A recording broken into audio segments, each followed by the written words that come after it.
Creative projects for assessment. I'm Susan Carricker from Gaucher High School. Today we're going to look at different tools that you can use in your socially distant classroom or virtually to assess your students. The first tool that you can use for your students to create something for an assessment is Jamboard. Jamboard is a product of Google. They do have the physical Jamboard that you can use. It's very expensive, but there's an app that is free and can be used to produce what you're seeing here. These are frames inside of a jam. And I produced one Jamboard for my third period class, and then each student got their own frame in that Jamboard. My second period class was a little bit larger, so I had to create two jams and split the class up. You also have the option of creating multiple groups within one class, and it's a great way for kids to collaborate on a project together. On the bottom right, the kids were watching a video of a man dribbling a basketball and then asked to produce a graph to represent that scenario. So this student decided to represent the height of the basketball as a function of time. And so what you see here, this student created with simply sticky notes and the drawing tool. On the left side, another jam and a different assignment. The student used a lot more of the tools. She actually uploaded an image of a graph that she created in Desmos. She used the text box feature to type in some text. She used the writing tool. I believe she used the pen, colored pen, to create the labels and the borders and all that. So she was pretty creative with that. The kids were not really given any specific instruction on how to lay these out. So these were their creations, their way of representing something that I asked them to do. The next tool that I've used this year is Flipgrid. Flipgrid is a way for students to create their own videos to explain their work. The two that I'm showcasing here are both creative projects, two different ones. The first one, the students had to create a scenario on their own in the real world to model some data that is discrete or some data that was continuous. And so what you're seeing here is the model that a student created for some discrete data. And then she does a fine job of explaining the different parts of her graph and what those mean.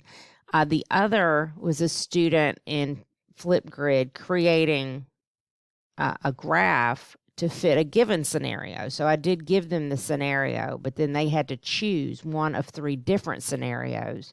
And then without any framework, they had to produce a graph, label the graph, and then tell me what the points in the graph meant in terms of the context. So for my creative project, I did Rebecca's pay. She works at Disneyland, and the equation was y equals 15x plus 200. The y-intercept is very important in this problem because it shows how much she would make for 0 hours, which is $200, and the slope was 15, which is how much she makes per hour. The domain of the function is how many hours she works, and the range is how much she earns.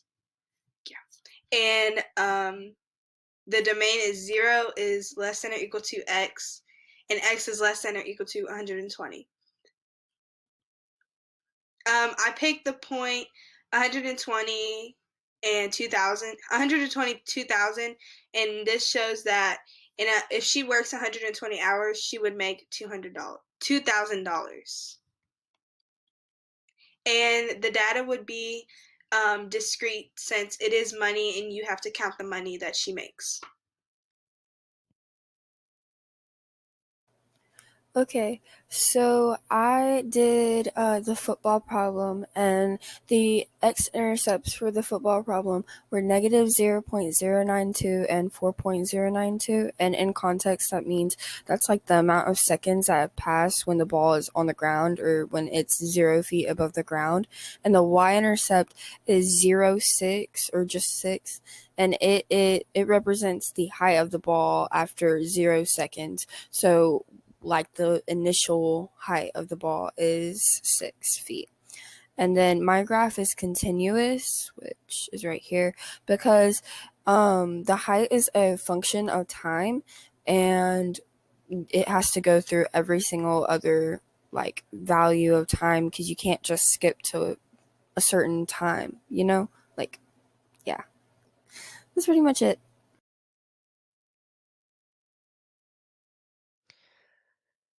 The next tool that I'll talk about today is Google Drawings. Now, this is a tool that's available in the G Suite of tools. So you can use Google Drawings inside Google Docs, in Google Slides, and in many other Google products. You can insert a Google Drawing. But Google Drawing can actually be a standalone tool.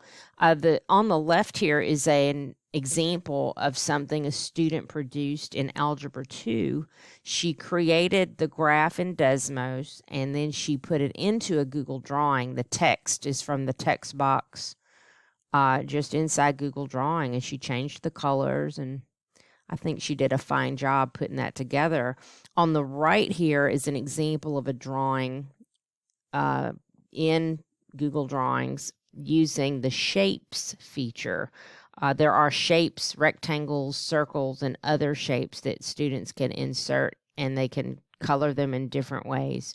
And so this is an algebra tile model that was in one of my assignments. Students can create their own, or they can take maybe a model that's already partially created and rearrange it to fit a given problem scenario. So those are different ways students can be creative, and you can assess their understanding with a drawing.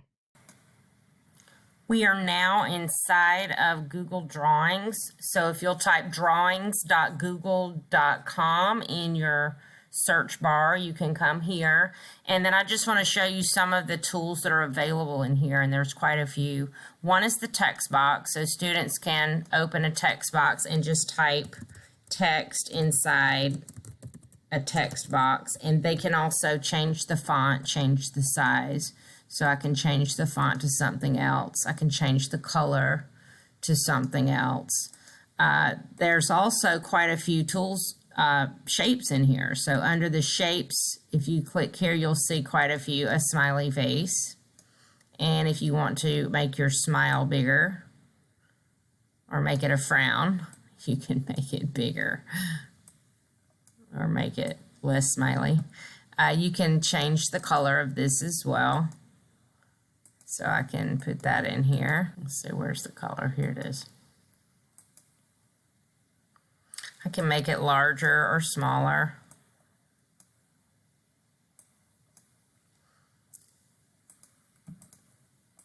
There's also the line tool, which under this, amazingly, there's a scribble tool. So they can actually kind of freehand or mark on things. And then there's the undo. If they want to undo something, they can do that. They can insert an image, and we use this quite a bit. They may take a camera shot or a photo that they have on their computer, or they can also create graphs in different graphing calculator software and drop that in here so that they can mark on it. This is the select tool. They can print, they can arrange. That means if they have something like they have the text box and they want the text box to be on top of the text, see, it's not showing, but if you arrange it, you can send it to the back so that the text shows up on top of the drawing. So yeah, there's just a lot of tools in here, and the kids really are a natural when it comes to Google Drawings. So if you've never used it before, this would be something you could just insert into a Google Doc and give students an opportunity to create something, and just ask them, tell me what you know about this topic, and use a Google drawing to demonstrate what you know. You would be surprised at some of the quality work you'll get just by giving them something open-ended like that.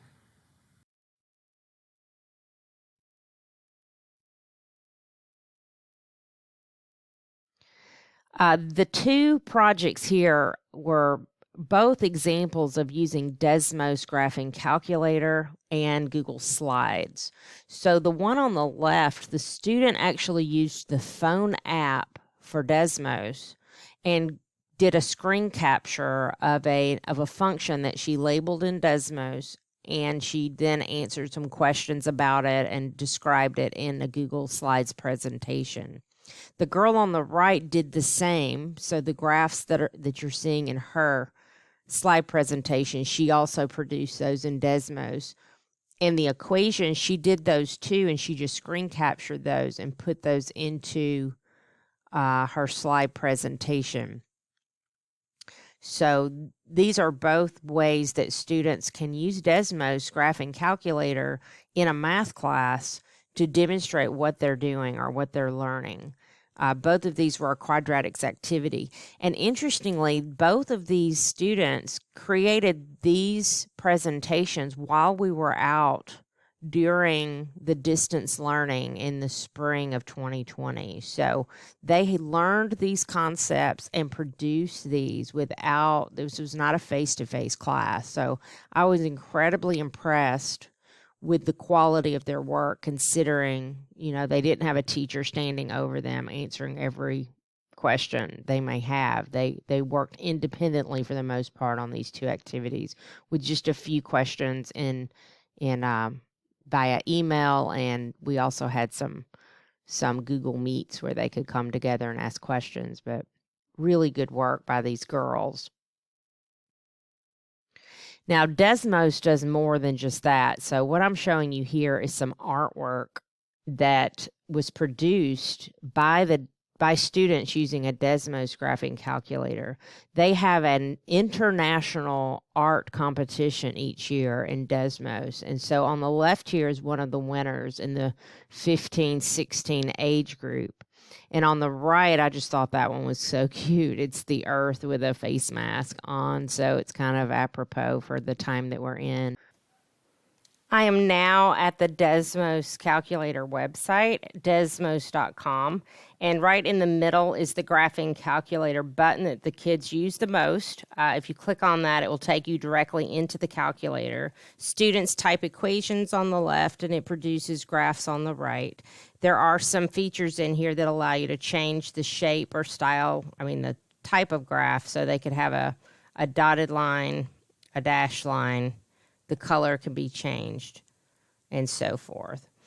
You do have the option of graphing inequalities, so they can do greater than, less than. It will shade the graph. It's a very useful tool, especially in a distance learning environment.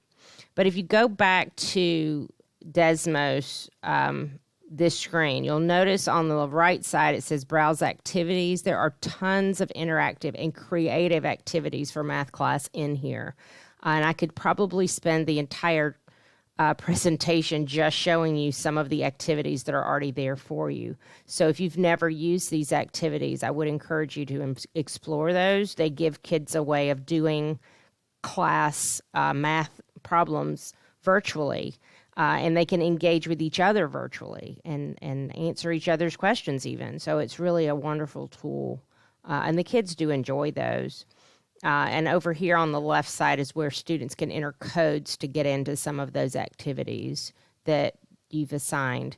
Now at the bottom is the art competition I was talking about. If you'll click on this link here, you can actually get to the art competition examples that I showed you before. And here's one of them. So again, this art is amazing. It looks like it's an actual painting, but if you look over here on the left side of this piece, you can you can basically expand these and see an amazing amount of mathematics. High level math for a lot of these, but not always. Some of the math is even lower, but it's just, it's got, the kids just figure out ways to make these graphs. I do not assign art in the class, or have not done it yet. I may. But what I have done is shown these to the students, and independently, I have several students who've already produced some art, but just because they're interested and they think it's fun. So this is something I would encourage you to share with your kids. Even if you think it's beyond them, you'd be surprised. They will learn how to create what they want when they're inspired by the work of other students. Just something fun to do. Another website that has some interesting tools is GeoGebra. This is another graphing calculator site, but they also have these activities where kids can create their own graphs. And then in this case, one of my students, a boy, created these 3 graphs, and then he inserted them into a Google Slides presentation. He changed his background, and he colored it up real nice. So it's just a real nice, easy way to get a nice graph, and then insert that, and then explain or find the data that he was supposed to find here. So pretty interesting way to analyze some data sets. Sidewalk Chalk is not really something you can do virtually. The kids, of course, have to physically go outside and produce this, but it is a great way to take your kids out of a socially distant classroom and get them some fresh air. So the kids spread out and have their sidewalk chalk. And in this case, we were multiplying polynomials. We did also do some solving equations with algebra tiles in a separate lesson with sidewalk chalk. So in both cases, students were creating their very own polynomials. And the one on the left, they had to multiply 2 binomials and then create a box and tile model to match their product and show their product as a trinomial. So, yeah, it was just a great fun time, and they really not just enjoyed it, but made sense of the math at the same time. Student portfolios are an excellent way for your students to put together what they're learning throughout a term. So this particular portfolio is from term 1. The students selected one problem or one artifact from each week of the term, and then explained in text what they were learning. Maybe they have a picture or a graph or something from a particular assignment. And so the kids reflected on what they learned or how they've improved over time. And so you can see here this student has quite a variety. A graph was in the first week. Then they had the algebra tiles on the sidewalk chalk. They used a Desmos graphing calculator and inequalities, and just a real variety of different types of problems here. So it's really good for them and for me to see how they've progressed during the term. Screencastify is an extension that you can use inside of Chrome. It's a Chrome extension. And if students use it, it makes it really easy to attach a video to an assignment. So this student created a Google Slides presentation and then presented her portfolio with a Screencastify. It was very, very well done. And so I know you're going to enjoy this, but I'm going to let you hear an excerpt from her portfolio. So for week 1, I had a illustration that I created based on a raccoon's movement. And my 2 variables I used were time and distance from the ground in feet to show how a raccoon's distance from the ground changed over time. So you can see the graph that I created, and I learned how to use a real-life scenario and interpret it with a graph. For week 2, we went outside and solved an equation with algebra tiles. So you can see I used blocks of different size and color to represent different steps and variables, and I learned how to use a visual method to solve an equation. For week 3, we didn't have a creative project, so I chose to represent this Desmos activity slide, where I had to arrange 3 points so that they followed both a linear and exponential pattern. So you can see my first 2 points here were linear, and then my third point over here, when connected, made the graph exponential. So in this, I learned that an exponential graph is not linear because there's no constant and consistent rate of change. And you can see that by the obvious curve that would be there if the points were connected with a line. For week 4, we also didn't have a creative project, so I included this piecewise equation that I made with a graph that was on a Google Doc. I did so by determining domain and range and plugging in numbers from there. And I learned to write a piecewise function using a graph and data that I can interpret from the graph. For 5, I created a linear inequality, plotted it in a graph, and then chose 3 points, one out of the shaded region, one in, and one on the line. And then I plugged in my x and y values, that's how I solved it, to see if the point was a solution or not. So you can see I included a point that was inside of the shaded region, I plugged it in, and then I found that it was a solution. So I learned how to tell if a point is a solution to an inequality by plugging it in to the inequality itself and graphing it. For week 6, I used my 2 questions, how many sports do you play and how many hours of sleep do you get? And I analyzed that data by creating, first of all, I generalized or got that data by asking it from my friends, and then I used a correlation coefficient and a graph to determine if they had a relationship or not. And I learned to use a data and a graph as well as generate a correlation coefficient to check the relationship of data.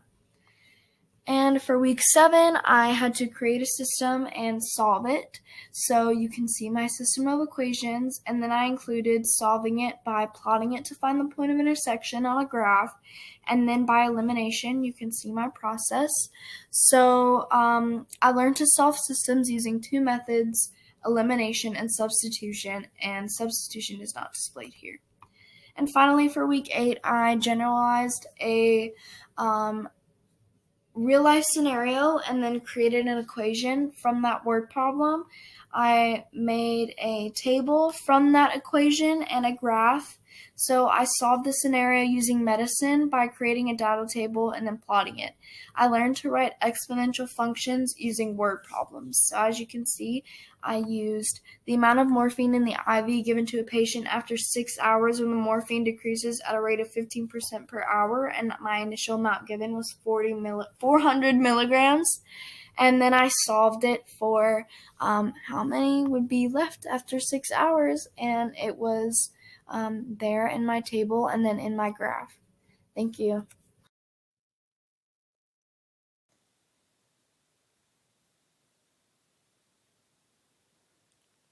Thank you for joining me today. I'm Susan Carricker. You can reach me by email at petrie.carricker@gmail.com.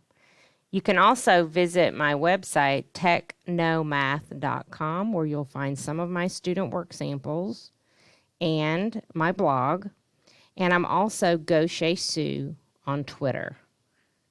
If you found something in the presentation helpful, let me know. If you take a risk and give your kids something creative to do, tell me about it. It was scary for me too when I started handing out some of these assignments, but I will assure you it is very rewarding when your kids not only do the projects, but do an excellent job, and I'm sure that they will. Y'all have a great day.